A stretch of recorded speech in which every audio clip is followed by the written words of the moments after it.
Wa ma rabbaka, dan tidaklah Rabbmu, Tuhanmu, bidzallamin, adalah yang berdolim, lil abid, kepada hambanya. Allah tidak akan berdolim kepada hambanya. Tapi kenapa para hamba terkena musibah? Kenapa ahli-ahli tahajud terkena gempa? Kenapa masjid-masjid, pesantren-pesantren roboh? Hadirkan Allah Subhanahu wa taala. Sementara fenomena alam zaman dahulu, zaman umat-umat terdahulu, zaman kaum Ad, kaum Samud, kaum Madian, kaum Sabah, kaum Lut, ya, mereka semua ditimpa musibah, ditimpa bencana. Ada yang diberi musibah dengan berupa al-zilzalah, kegoncangan. Ada mereka yang ditimpa apa? Dengan hujan batu yang berbentuk api, ya, dilemparkan oleh burung-burung ababil, ya. Itu Raja Abrahah yang akan menyerang Ka'bah. Kemudian ada juga kaum seperti Bani Israel, kaumnya Nabi Musa alaihissalam, yang diuji oleh Allah, diberikan musibah oleh Allah berupa banjir katak, ya. Kemudian hama belalang. Kemudian terakhir adalah dengan darah, ya, diuji dengan darah. Mukawadah getih, ngali sumur getih, sehingga mereka tidak bisa minum, tidak bisa mandi, karena seluruh air berubah menjadi darah, ya. Masya Allah, semua diuji, semua diberikan musibah dan bencana. Tetapi ada bedanya. Nah, bedanya kalau bencana-bencana zaman dulu itu yang ditimpa musibah, yang ditimpa bencana hanyalah orang-orang yang bersalah saja. Contoh kaum Nabi Lut alaihissalam, orang-orang yang melakukan sodomi, ya, laki-laki senang dengan laki-laki, bahkan penyebab dan orang-orang yang bekerja sama dengan mereka dibinasakan oleh Allah, termasuk istrinya Nabi Lut alaihissalam. Sementara Nabi Lut alaihissalam bersama para tamunya, yaitu yang mereka adalah para malaikat-malaikat Allah dan semua yang beriman kepadanya, ya, yang mengikuti di belakangnya, selamat, tidak ada satupun yang celaka. Orang taat selamat, orang maksiat celaka. Itu rumus zaman dulu, tidak pernah ketukar. Zaman dulu begitu musibah. Bani Israel yang mengikuti Nabi Musa alaihissalam selamat menyeberangi lautan. Orang yang menjadi pengikut Fir'aun, hatta Fir'aunnya sendiri tenggelam di lautan. Tidak ketukar mana yang selamat, mana yang tidak, mana yang baik, mana yang tidak baik, mana yang soleh, mana yang toleh. Tidak ketukar. Yang ditimpa bencana hanyalah orang-orang yang toleh, yang durhaka. Sedangkan orang-orang taat selamat, diselamatkan oleh Allah Subhanahu wa taala. Di zaman Nabi Nuh alaihissalam yang terkena banjir siapa? Yang tidak taat, yang menuding Nabi Nuh alaihissalam orang gila karena membuat perahu di atas gunung, bahkan di negara yang tidak pernah datang air hujan. Allah perintahkan ia untuk membuat perahu yang sangat besar di atas gunung, ya, di atas pegunungan, ya, disebut lagi Nugelo. Masya Allah, nyun perahu di luhur gunung, gelo, ya, Masya Allah. Di dia gaya tangkuban perahu. Oh, tapi kayaknya nangkup keneh tenang karak. Maka bukan Allah Subhanahu wa taala. Sampai Kan'an keturunannya sendiri dibinasakan oleh Allah. Siapa yang beriman kepada Allah selamat, tidak beriman celaka. Dan yang dicelakai, yang dimusibahi, yang ditimpai musibah bencana hanya orang-orang yang bersalah saja. Sementara orang yang baik, yang soleh diselamatkan oleh Allah Subhanahu wa taala. Subhanallah. Tidak salah Allah Subhanahu wa taala.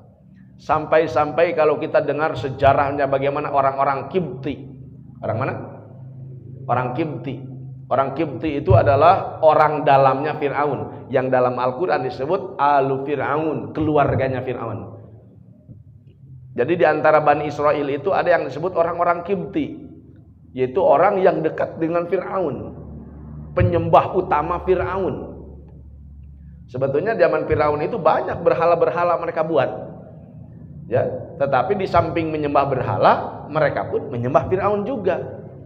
Karena kata Fir'aun, ana rabbukumul a'la. Aku adalah Rob kalian a'la, yang paling tinggi. Berarti ada yang agak rendah, ada, itu berhala-berhala. Tapi dari sekian banyak berhala, saya yang paling tinggi Tuhan kalian. Hello kan? Ya, Masya Allah. Ana rabbukumul a'la. Aku yang paling tinggi dari semua berhala. La ilaha Fir'aun. Inilallah. La ilaha illa Fir'aun. Tidak ada Tuhan kecuali Fir'aun. Cek orang Kipti. Oh, Masya Allah. Orang-orang Bani Israel, orang-orang umum, orang Bani Israel ketika itu diperbudak selama 400 tahun. Karena Fir'aun ini dia berusia, yang Fir'aun zaman Nabi Musa alaihissalam, usia dia kurang lebih 620 tahun. Ya. Dan nama aslinya adalah Al-Walid bin Mus'ab. Ya. Masya Allah. Alus kana ngaran mana yang urang oge. Maka kan Allah SWT, maka selama 400 tahun Bani Israel telah diperbudaki atas dua hal. Pertama, diperbudaki masalah fisik mereka, dijadikan pekerja-pekerja paksa. Setiap bayi-bayi yang lahir laki-laki dimautan, dipencit. Wa yastahyuna nisahum, dan mereka membiarkan para perempuan-perempuan hidup. Kenapa? Lebar, yang nyumponan syahwat, ya, digunakan untuk pemuas syahwat mereka. Na'udzubillah, tsumma na'udzubillah.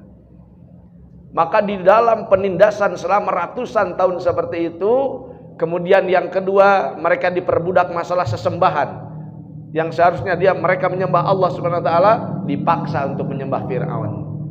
Maka atas penderitaan orang-orang Israel tersebut, Allah kirimkan seorang nabi yang gagah perkasa. Nabi Musa alaihissalam hadir di tengah-tengah mereka untuk menyelamatkan mereka dari dua perkara, menyelamatkan fisiknya dari penindasan, menyelamatkan akidahnya dari menyembah kepada ghairullah selain Allah. Hari disiksa teuing mah 400 tahun, dikirim oge sang penyelamat ku Gusti Allah. Ya. Jangankan diriku, semut pun kan marah. Ai digencet-gencet teuing mah nya gitu. Diselamatkan ku Allah, didatangkan Nabi Musa. Tapi sayang, Bani Israel yang akan dibawa oleh Nabi Musa alaihissalam terbagi beberapa golongan. Ada yang taat, ada yang memilih tetapi orang merasa dijajah. Saya senang dijajah oleh Fir'aun, bahagia. Bahagia dijajah oleh Fir'aun. Maka kan Allah SWT, maka semua orang yang mengikuti Nabi Musa alaihissalam diselamatkan oleh Allah. Orang yang menjadi pengikut Fir'aun dibinasakan oleh Allah Subhanahu wa taala. Itu tidak ketukar. Bahkan yang pertama kali terkena azab, terkena bencana, itu orang-orang Kipti, orang-orang dalamnya Fir'aun, keluarga dekat Fir'aun. Masya Allah. Bayangkan oleh bapak-bapak, saking tidak ketukernya Bani Israel ketika datang banjir darah, ya, azab darah datang kepada Bani Israel, sampai semua wadah-wadah gelas penuh dengan darah, sumur keluar darah, sungai-sungai mengalirkan darah, sehingga mereka tidak bisa minum, tidak bisa mencuci pakaian, tidak bisa mandi dan sebagainya. Getih kabehanana berubah. Yang dapat air hanya Bani Israel yang mereka budaki selama 400 tahun. Menang eta mah cai harerang wadah-wadahna. Caina subhanallah, harerang caina. Mereka minum dengan nyaman sampai mereka itu iri. Mau minta gengsi. Menak minta ke rakyat. Masa yang menjajah minta kepada yang dijajah? Gengsi atuh. Tapi lama kelamaan mereka tidak kuat selama 2 minggu, ternyata darah itu tidak hilang. Akhirnya mereka banyak satu demi satu yang meninggal dunia.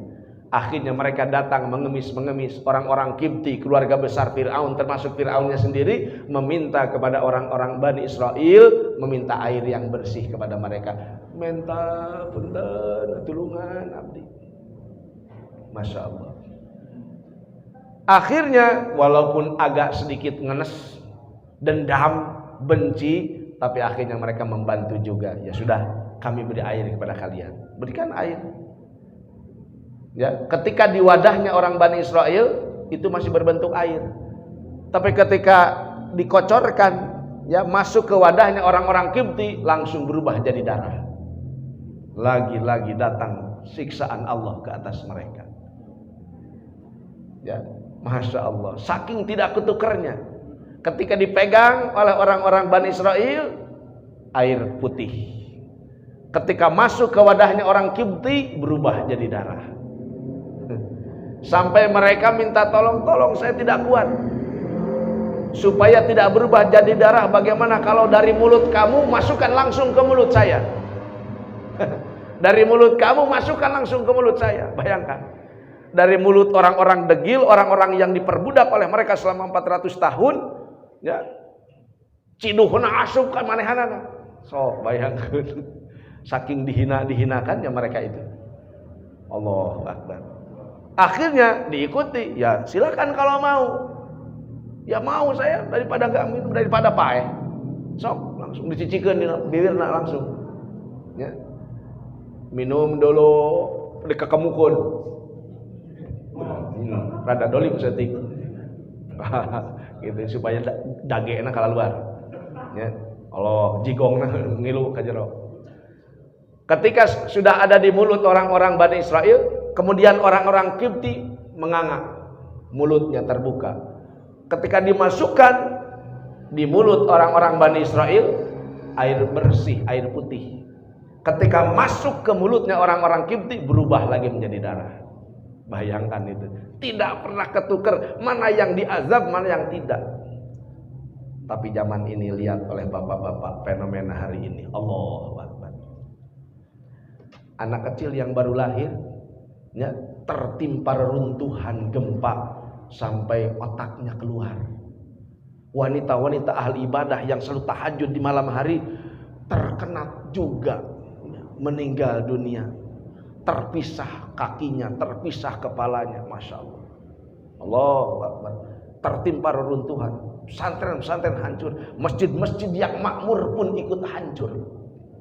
Apa fenomena ini? Nah, ini pelajaran bagi kita semua. Ya. Allah Subhanahu wa taala telah menjawabnya di dalam Al-Qur'anul Karim. Ittaqu fitnatan la tusibanna alladzina dzalamu minkum khassah wa'lamu annallaha syadidul iqab. Allah mengatakan ittaqu, takutlah kalian semua fitnatan, terhadap satu bencana. Kalimatnya fitnatan, fitnah, ya, tapi muatan di dalamnya al-azab, yaitu siksaan, bencana. Kenapa itu ditafsirkan bencana? Karena ayat selanjutnya wa'lamu annallaha syadidul iqab, dan ketahuilah Allah itu syadidul iqab, maha berat, maha keras siksaannya. Makanya fitnah tersebut karena berjodoh dengan keras siksaan, maka fitnah ditafsirkan oleh para ulama itu adalah bencana. Takutlah kalian terhadap satu bencana, la tusibannal ladzina dzalamu minkum khassah, yang tidak hanya akan menimpa orang-orang yang zalim di antara kalian saja, melainkan orang yang soleh pun akan tertimpa azab tersebut. Masya Allah. Ketika Nabi SAW didatangi ayat ini dari Allah Subhanahu Wa Taala dan disampaikan kepada Aisyah radhiyallahu taala anha, Siti Aisyah bertanya, ya Rasulullah, anahliku wa fina salihun. Apakah nahliku, kita semua akan hancur, kita semua akan binasa, wa fina salihun, sedangkan di antara kita masih banyak orang-orang soleh, bahkan anu soleh tibu budak Pak RT soleh, ti orok ngaranna ge soleh. Masya Allah, Masya Allah gitu. Ya Rasul, apakah kita semua ini ahli sholat, ahli tahajud, ahli jihad, ahli, apakah akan terkena siksaan juga, akan dibinasakan juga? Rasulullah SAW mengatakan, nah, benar. Kapan itu terjadi? Idza kasurul khabath. Ketika sudah ketika keburukan sudah merajalela dan orang-orang soleh hanya berdiam diri saja. Berdiam dirinya orang soleh ketika kemungkaran terjadi di hadapan matanya, hal-hal yang berbau kemaksiatan terjadi di hadapan matanya, dan kita hanya berdiam diri saja, maka perbuatan Anda telah mengundang bencana secara menyeluruh. Na'udzubillah tsumma na'udzubillah. Kata Nabi, idza kathurul khabath, ketika keburukan sudah terlalu banyak. Kalau zaman Nabi Lut dosanya cuma laki-laki senang dengan laki-laki. Kalau zaman Fir'aun hanya menjajah dan membunuh laki-laki. Di umat ini wanita senang dengan wanita. Bahkan wanita menikah dengan hewan. Ayeuna aya. Bahkan sekarang di luar negeri sana anak menikah dengan ibunya. Na'udzubillah min dzalik, dibere surat. Bayangkeun ieu umat nanaon ieu. Kumaha ieu kaya umat geus kieu, coba bayangkeun. Ya. Zaman Fir'aun membunuh setiap bayi laki-laki yang lahir. Zaman sekarang bayi laki-laki, bayi perempuan dibunuh. Bahkan bukan hanya yang sudah lahir, nu karek dina jero kandungan diaborsi, mang zaman ayeuna mah. Nauzubillahi min dzalik. Ningalina berita we hungkul oh iya, oh berita, oh biasa nganggapna. Tidak ada kerisauan sedikit pun dalam diri kita. Bagaimana merubah minimal di tempat-tempat terdekat dengan kita, lingkungan kita, keluarga kita, tidak ada. Padahal Allah Subhanahu wa taala telah memerintahkan kepada kita dari mulai keluarga kita terdekat. Kata Allah, jangan dibiarkan. Wa'mur ahlaka bis-shalah wastabir 'alaiha la nas'aluka rizqan nahnu narzuquka wal 'aqibatu littaqwa. Wa'mur ahlaka bis-shalah, perintahkan ahli keluargamu bis-sholati, untuk menjalankan salat. Ingatkan, seandainya ada anak kita melalaikan sholat, istri kita melalaikan sholat, ahli keluarga kita ada yang melalaikan sholat, peringatkan mereka, ajak mereka untuk menjalankan perintah Allah. Wastabir 'alaiha, tapi bersabarlah atasnya. Kenapa? Karena Allah mengatakan kenapa harus sabar? Karena ujian orang yang berdakwah, ujian orang yang mengajak kepada kebaikan, resikonya bukan pujian yang datang, melainkan caci maki dan cemoohan. Maka Allah Ta'ala menyematkan di situ, wastabir 'alaiha, dan bersabarlah kamu atasnya. Sebab kalau seseorang sudah berkecimpung di dalam dakwah mengajak orang, mulai keburukannya akan dilihat, aibnya akan diopembar, disyiarkan dan sebagainya. Masya Allah. Dahulu Nabi SAW pun begitu. Ketika Nabi belum jadi Nabi, belum diangkat jadi Nabi dan Rasul, ketika Nabi usia 20 tahun, 25 tahun, kalau di Mekah ada orang yang berbicara Al-Amin, Al-Amin, Al-Amin, ya, sang orang yang sangat jujur, orang yang sangat amanah, itu tiada lain tiada bukan, dia adalah baginda Rasulullah sallallahu alaihi wasallam. Itu sebelum dakwah. Setelah Nabi diangkat jadi Nabi dan Rasul oleh Allah di usia 40 tahun, mendapatkan wahyu pertama di Gua Hira, kemudian Nabi SAW perintahkan dakwah oleh Allah, maka gelar Al-Amin berubah menjadi Al-Majnun, orang gila. Dasar nu gelo, ujuk ajak. Syairun, tukang syair, pedah mamawa Al-Quran. Sahirun, tukang sihir, karena banyak mempengaruhi orang dan pengikutnya sampai tergila-gila kepada Rasulullah SAW. Maka disebutnya tukang sihir, karena bisa merubah orang. Na'udzubillahi min dzalik. Itulah resiko orang dakwah. Maka Allah mengatakan wastabir 'alaiha, dan bersabarlah kamu atasnya. Subhanallah. Jadi begitu dengan Allah SWT. Dari mulai ahli keluarga kita perintahkan kepada kebaikan, kemudian kepada orang-orang sekitar, ya. Wa anzir ashiratakal aqrabin, kata Allah. Wa anzir, dan berikanlah peringatan, ashiratakal aqrabin, kepada keluarga-keluarga kamu yang dekat. Wa mang bibi udara deket, tetangga-tetangga deket. Allah perintahkan juga. Tidak cukup keluarga yang diajak, orang-orang sekitar. Bahkan Al-Quran diturunkan oleh Allah Subhanahu wa Ta'ala bukan hanya untuk menjadi peringatan bagi Nabi dan sekeluarganya, melainkan litungdzira ummal qura wa man haulaha. Litungdzira ummal qura, supaya kamu Muhammad menjadikan Al-Quran itu alat untuk memberikan peringatan ummal qura, kepada ahli kampung, wa man haulaha, dan orang yang sekitar kampungmu. Oh, jauhlah satu, jauhlah dua. Oh, Masya Allah. Ya. Jadi kita harus menyampaikan, memberikan peringatan pada yang lain. Berdiam dirinya kita ketika terjadi kemungkaran di hadapan mata yang sudah majemuk, yang sudah khobatnya sudah banyak, ya, sudah banyak kemungkaran dan keingkaran, maka kan Allah Ta'ala, keberdiam dirian kita itu akan mengundang siksaan dan malapetaka bencana. Allahu Akbar. Maka hadirkan Allah SWT, Rasulullah Sallallahu Alaihi Wasallam telah mentamsilkan bagaimana kondisi umat saat ini. Kata Nabi, "Matsalul qa'im bihududillah wal waqi'u fiha kalladzina istahammu 'alas safinah."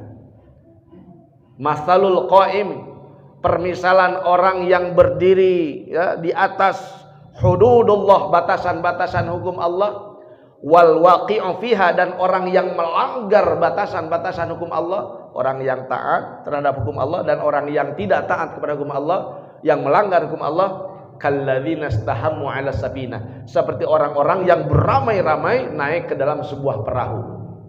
Naraik nya kana perahu teh. Nu soleh jeung nu toleh naraik ngilu. Ya.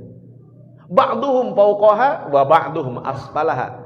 Ba'duhum, sebagian mereka ada yang fauqaha, ada di atas perahu, wa ba'duhum asfalaha, dan sebagian mereka ada kebagian di bagian bawah. Aya nu kabagian di luhur, aya nu kabagian di handap. Kata Nabi, nasibnya orang yang ada di bawah, idastaqau minal ma marru 'ala man fauqahum.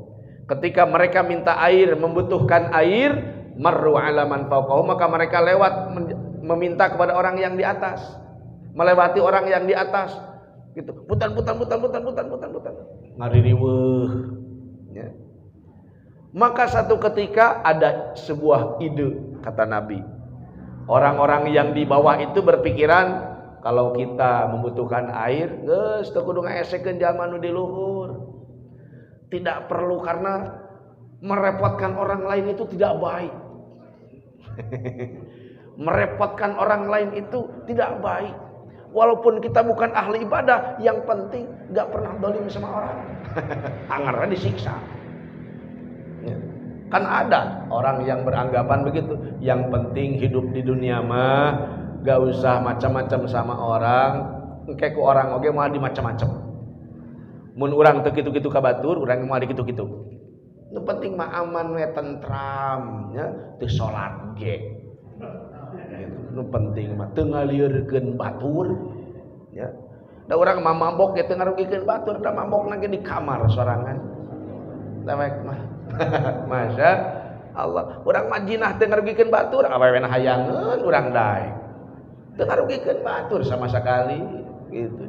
Teu urang mah. Nah, itu ide-ide gila. Ya. Itu di alam nyatanya sekarang. Kalau di tamsilnya, kata Nabi, nasibnya orang yang di bawah itu ada ide-ide. Bagaimana kalau kita membutuhkan air itu tidak perlu merepotkan orang yang di atas. Kita bolongi saja bagian perahu yang ada di bawah kita. Insya Allah. Insya Allah ini dalil. Ya. Maka kita akan mudah mendapatkan air. Oh, hanya benar.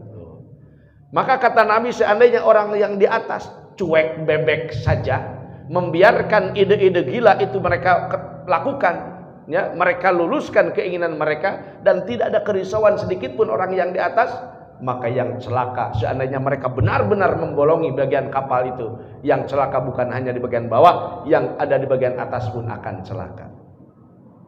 Tetapi kata Nabi, seandainya orang-orang yang di atas mau turun memberikan peringatan, ulah kitu eta teu meunang nyilakakeun eta bahaya. Memberikan peringatan kepada orang-orang yang di bawah dan mereka mengurungkan niat-niat mereka, najau wa najau jami'a, kata Nabi. Najau maka akan selamat, wa najau dan sungguh akan selamat, jami'an semuanya. Baik yang di atas maupun yang di bawah, semuanya akan selamat dan perahu akan sampai ke tangkuban perahu. Masya Allah, itu atas saya. Ya. Maka kan Allah Subhanahu wa taala begitu. Maka apabila kita berdiam diri, kata Nabi, man ra'a minkum munkaran falyughayyirhu biyadihi. Barang siapa melihat satu kemungkaran, maka dengan melihat satu kali saja sudah langsung terkena kewajiban dalam syariat Islam, yaitu wajib merubah. Falyughayyir, maka orang yang melihat kemungkaran itu harus merubah biyadihi, dengan tangannya. Ditafsirkan oleh Imam Al-Qurtubi, maksud dengan tangan adalah orang-orang yang memiliki kekuasaan, polisi, aparat, gitu pagaweanana kuduna. Mencegah orang-orang pelaku-pelaku kemungkaran, lain sarwana. Masya Allah. Tangan itu maksudnya itu. Kemudian yang kedua, wa in lam yastati' fa bilisanihi, apabila dia tidak mampu dengan lidahnya, sah ulama tong cicing maya teu bejakeun. Ya, Masya Allah, datang ke kampung-kampung. Ulah. Oh. Ya, disebut teh ulama sabadesa. Ulama sabadesa, lain si kabayan sabadesa ya. Ulama sabadesa, gitu. Tong cicing maya ulama teh datang ke kampung-kampung. Insya Allah. Fa in lam yastati' fa biqalbi, teu mampu kitu, nya ku leungeun teu mampu, nya ku letah teu mampu, sieun malik-malikeun, oh kos nunggus bener we. Sieun dibalik-balikeun kitu, ngeper urang teh. Gitu. Fa biqalbihi atuh ku hate, cek Nabi kita bisa mah. Teu mampu mah ku hate, minimal hate urang teh boga riso. Duh kumaha ieu tatangga supaya ka masjid. Kumaha ieu tatangga sangkan oratna ditutup. Kumaha sangkan ieu tatangga daek salat. Ya, kumaha sangkan tatangga ieu eureun tina judina. Kumaha san ieu tatangga eureun tina jinahna. Mikir manehna teh ngusahakeun kumaha carana ngahuleung karek bisa kitu hungkul. Wa dzalika ad'aful iman, eta teh iman anu panglemah-lemahna. Iman anu ngan sagede nog tongo dina hate urang teh aya sagede kitu. Wa ma wara'a dzalika minal iman, dan tidak ada setelah itu iman yang terkecil dari itu tidak ada. Eta anu pangleutikna. Jalma anu aya imanan sagede kitu, kitunya cirina hatena teh teu bisa sare, teu bisa dahar. Ingat kana kamaksiatan anu dipigawe ku babaturanna, ku tatanggana. Ngahuleung tuh kitu risau. Ieu mengahuleung kawah eueuh nu datang. Turis-turis eueuh, aduh warung can anu balanya lah. Gitu. Baginda Rasul sallallahu alaihi wasallam mengatakan, man asbaha wa lam yahtamma bi amril muslimina falaysa minna. Sing saja man hudang isuk-isuk dan tidak pernah merisaukan keselamatan kaum muslimin, maka mereka bukan golonganku. Golongan umat Rasul mah nu sarua punya pemikiran yang sama dengan Rasul. Aing ngaku cinta Rasul, sholawatan unggal poe, nya. Masya Allah. Tapi apa yang diinginkan dan dipikirkan, yang dirisaukan dan yang dicita-citakan oleh Nabi Muhammad sallallahu alaihi wasallam, urang hare-hare, ya. Masya Allah. Bukan hanya diziarahi makam Nabi, luluskan cita-citanya, ya, bantu keinginannya yang belum tercapai, yaitu menyampaikan agama sampai ke manusia yang terakhir nanti pada hari kiamat. Oh, Masya Allah. La khaira fi katsirin min najwahum illa man amara bis shadaqah aw ma'rufin aw islahin bainan nas.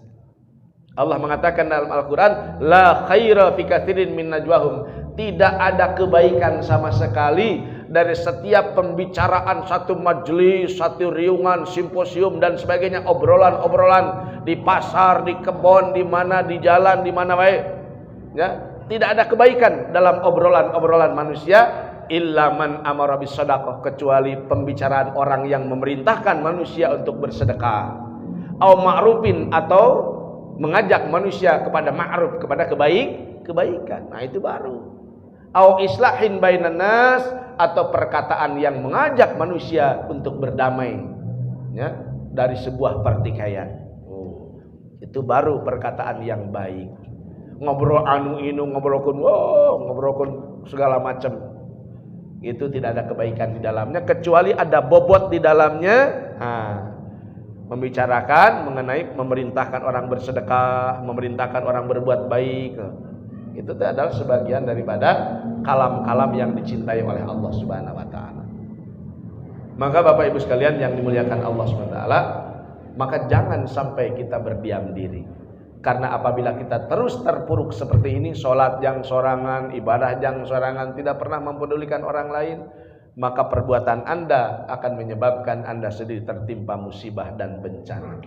Na'udzubillahi min dzalik. Maka sebelum sesar Lembang ini jadi santapan kemudian, maka berhati-hatilah bapak-bapak, ibu-ibu, mari kita galakan saling mengingatkan satu dengan yang lain. Kita silaturahim, kita datang ke Allah SWT, kita peringatkan mereka semampu kita, insya Allah. Ya, tong cicing wae. Ya. Karena kan Allah SWT kata Nabi, atadaru nabil muflis. Tahukah kamu siapa orang yang bangkrut? Orang yang bangkrut. Oh, orang bangkrut anu dagang di kawah gulung tikar, lain. Ya, orang yang berdagang atau berbisnis teu hasil bisnisna, lain. Orang yang gulung tikar, yang bangkrut itu adalah orang, kata Nabi, yang membawa bergudang-gudang amal nanti di akhirat, ladang sholatna, ladang puasana, ladang anuna, segala macam di bararawa. Bohot unca-unca amal he. Ya, awan cerita teh. Amalna loba pisan, cara rangkung bararadag amalna. Tetapi mulai datang tetangga kanan, tetangga kiri, dia datang, ya Allah, saya protes. Saya tidak ridho, saya dimasukkan ke neraka, sedangkan dia tetangga saya masuk surga. Kenapa kamu tidak ridho? Karena saya seperti ini gara-gara dia tidak pernah mengajak saya, tidak pernah memperingatkan saya. Kieu jadina ya gara-gara mana ya? Nah, nyalakeun urang, mana teu ngajak ka urang. Pan urang teh deukeut, sesama muslim kan satu tubuh. Betul tidak? Ada orang kebakaran, ribut urang mantuan. Padahal kebakaran dari api yang kecil. Sementara orang akan terbakar nanti di akhirat di nerakanya Allah Ta'ala yang lama abadil abad. Masya Allah, itu ditulungan. Ya, sibuk mere remehna, sibuk mere baju urutna, sibuk mere anuna. Eta mah musibah leutik. Ya, musibah besar adalah ketika mereka berpaling dari agama Allah Subhanahu wa taala dan kita membiarkan mereka. Pada hakikatnya kita membiarkan mereka dalam bencana yang sangat besar. Tenyaah berarti urang teh. Geus semati duluran. Masya Allah. Allahu Akbar. Bagaimana hadirkan Allah SWT? Ya, mudah-mudahan ini jadi pembangkit semangat kita ya. Insya Allah untuk senantiasa, ya Allah, bahkan seharusnya yang namanya pekerjaan mengingatkan orang, pekerjaan mengajak orang itu sudah berada di pundak-pundak kita. Ya, karena bagaimanapun juga serusak apapun umat ini tidak akan seperti umat dulu dihantar Nabi kepada mereka. Karena setelah Nabi SAW itu tidak akan ada lagi Nabi dan Rasul. La nabiyya wa la rasul ba'dah. Tidak akan ada lagi Nabi dan Rasul ba'dahu setelah Nabi SAW. Maka pesan terakhir baginda Rasulullah SAW kepada bapak-bapak, kepada saya, kepada kaum ibu, bagi seluruh umat Nabi sampai hari kiamat, pesan Nabi SAW ketika haji wada, haji terakhir yang mana Nabi pamit dari dunia, di khutbah Nabi terakhir di padang Arafah, Nabi mengatakan, apakah saya sudah hal qad balagtu, apakah saya sudah menyampaikan kepada kalian? Terus beresnya agama Islam terus dugikan ke abdi sadayana parantos ya Rasul. Langsung turun ayat al yauma akmaltu lakum dinakum wa atmamtu alaikum ni'mati wa raditu lakumul islam madina. Al-yauma, pada hari ini, kata Allah, akmaltu lakum dinakum, aku sudah sempurnakan bagi kalian agama kalian. Wa atmamtu alaikum ni'mati, dan aku sudah sempurnakan nikmatku kepada kalian. Wa raditu lakumul islam madina, dan aku ridha Islam menjadi agama kalian. Sorak hambal-hambalan. Para sahabat bararinga. Kenapa? Karena Islam sudah gunting pita. Trek, sudah diresmikan oleh Allah. Ayat terakhir sudah diturunkan. Ketika orang sudah senang, sudah bahagia dengan sempurnanya perintah Allah, dengan sempurnanya agama, perintah Allah sudah sempurna, aturan Islam halal haram, ya, bab muamalah, bab muasyarah, akhlak dan sebagainya sudah dimuat dalam Al-Quran, sudah sempurna. Sahabat bahagia semua, ridho dengan agama Islam. Tetapi ada seorang sahabat yang menangis, yaitu Sayyidina Abu Bakar As-Siddiq radhiyallahu anhu.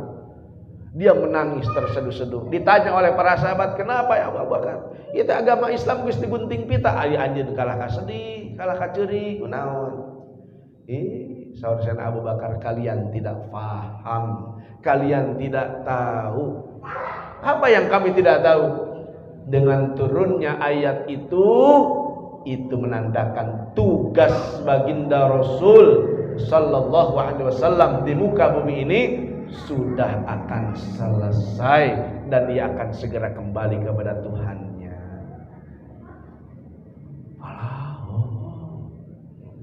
Baru mereka menyadari, maka semua menangis berjamaah. Masya Allah. Dan Nabi berpesan, guys, ya, tong anteng ting dina kasedihan. Siapa saja hari ini mendengarkan ini dan kalian mengetahui agama ini diturunkan ke atas kalian, falyuballigh syahidum minkumul ghaib. Hendaknya orang-orang yang sedang berada denganku hari ini menyampaikan berita ini, kabar Islam ini kepada orang-orang yang tidak hadir bersama kalian. Tapi hari apa?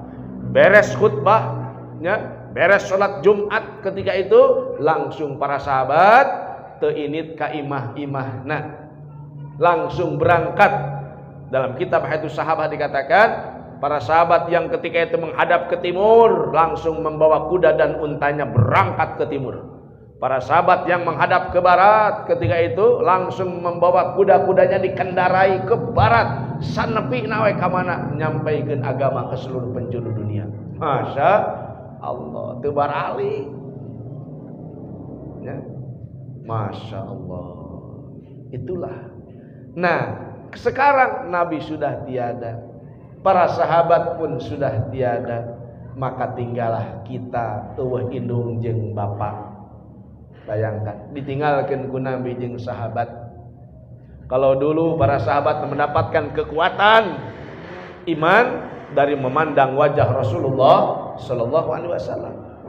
Dan memandang wajah Nabi maka Masya Allah, kudu ngararayeuna oge pohok kana segala rupa.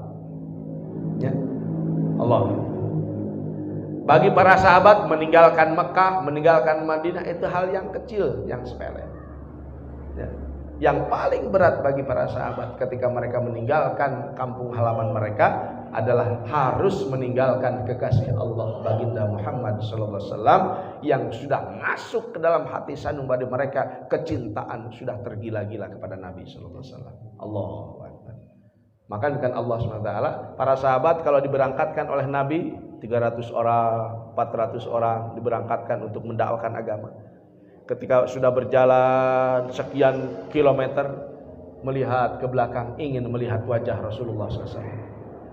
Berderai air mata. Berangkat lagi, geus celak-celak leutik ningali deui, ya Allah, ya Rasulullah sedih balik deui. Pamajikan mah geus teu inget budak jeung karir itu.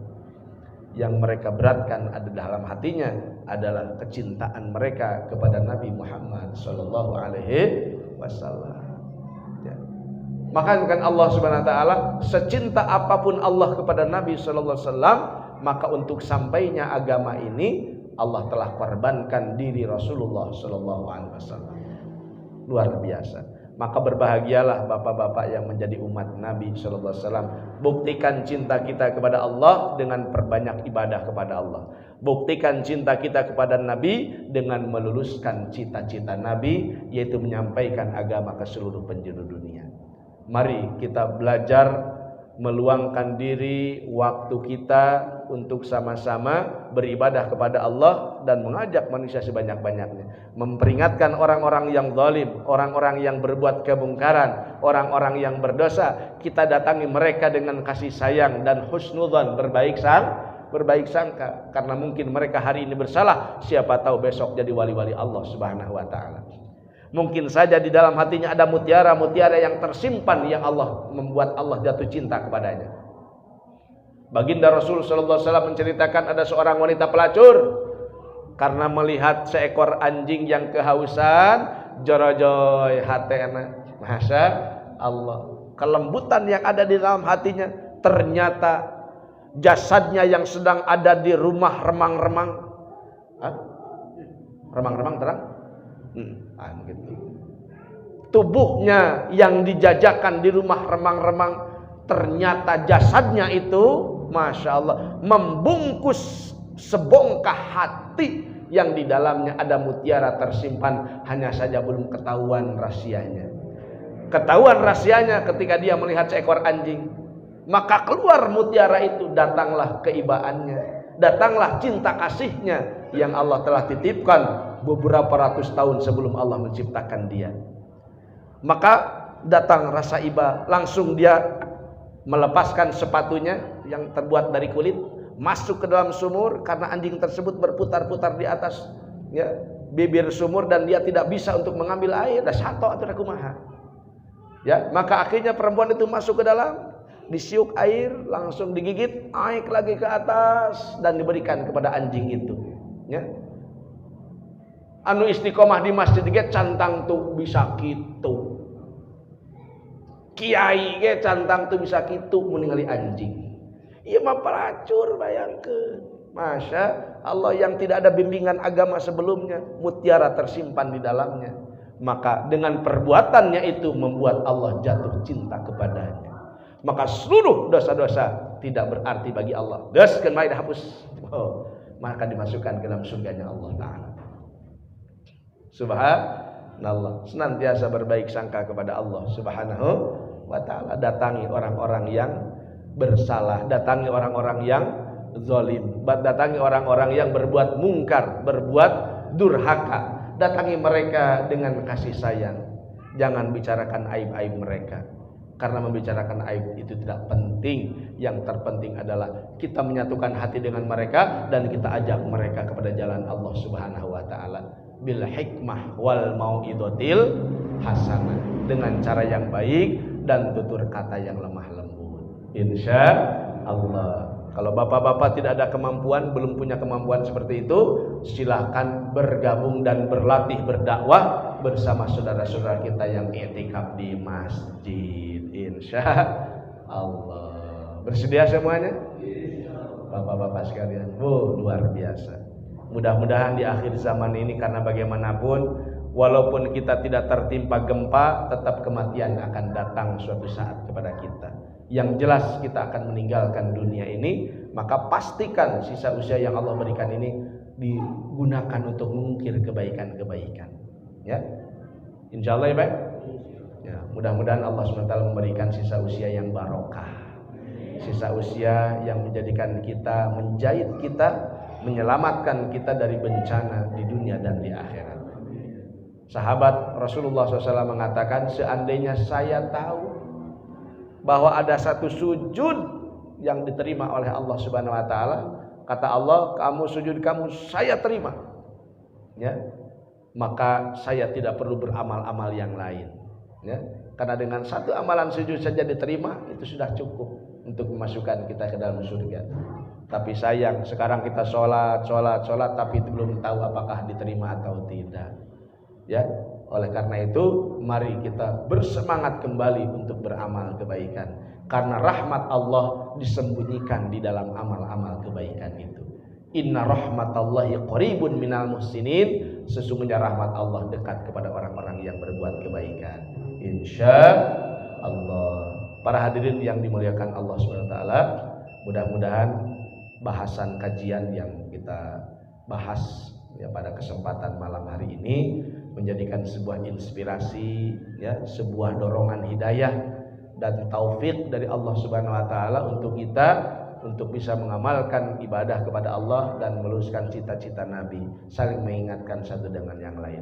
Insya Allah. Dari saya mohon maaf sebesar-besarnya seandainya dalam penyampaiannya ada sesuatu yang salah dan keliru, itu dari saya sendiri, dan Allah dan Rasul tidak tidak ikut campur dalam kesalahan itu.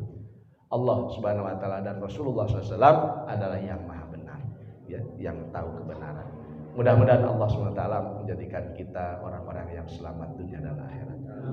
Mohon maaf atas segala kekurangan. Mari kita berdoa di akhir majelis supaya kita diselamatkan oleh Allah SWT. Dan nanti akan ada acara zikir bersama ya di Kota Lembang. Nah, dan kita pun insya Allah setiap lepas maghrib pada subuh, karena kan Allah Ta'ala menurut laporan dari BMKG ya, karena Lembang itu sudah masuk zona-zona hati-hati ya, zona hati-hati, maka kita banyak-banyak berdoa kepada Allah. Dan yang tadi itu bukan hanya berdoa dan sholat dan ibadah, melainkan kita harus bergerak kepada umat manusia. Itu yang akan bisa meredam ya, supaya siksaan Allah tidak menimpa kepada kita semua. Allahumma yassir lana umurana kullaha wa la taqilna ila anfusina tarfata ain. Ya Hanan ya Manan ya Dayan ya Arhamar Rahimin ya Arhamar Rahimin ya Arhamar Rahimin ya Musabibal asbab ya Mufatihal abwab ya Dalilal mutahayyirin ya Ghiyathal mustaghithin ya Qadimal ihsan ya Mujiba da'watil mudtarrin ya Ilahal alamin bika anzalta hajatina ya Arhamar Rahimin. Allahumma inna nastahfiduka wa nastaudiuka dinana wa anfusana wa amwalana wa ahlana wa kulla syai'in a'taitana. Allahumma ja'alna fi kanafika wa amanika wa jiwarika wa iyadika min kulli syaitanin marid wa jabbarin anid wa dhi'ainin wa dhibagi wa min syarri kulli dhi syarrin innaka ala kulli syai'in qadir.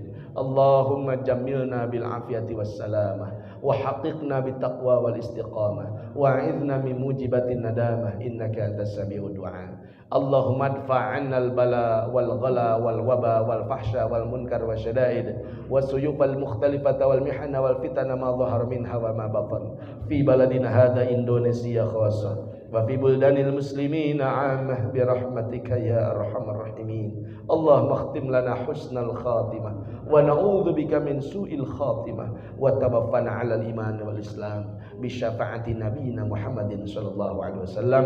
Rabbana atina fid dunya hasanah wa fil akhirati hasanah wa qina adzabannar. Wa sallallahu ala sayyidina Muhammadin wa ala alihi wa sahbihi ajmain. Subhana rabbika rabbil izzati amma yasifun wa salamun alal mursalin walhamdulillahi rabbil alamin. Al-Fatihah.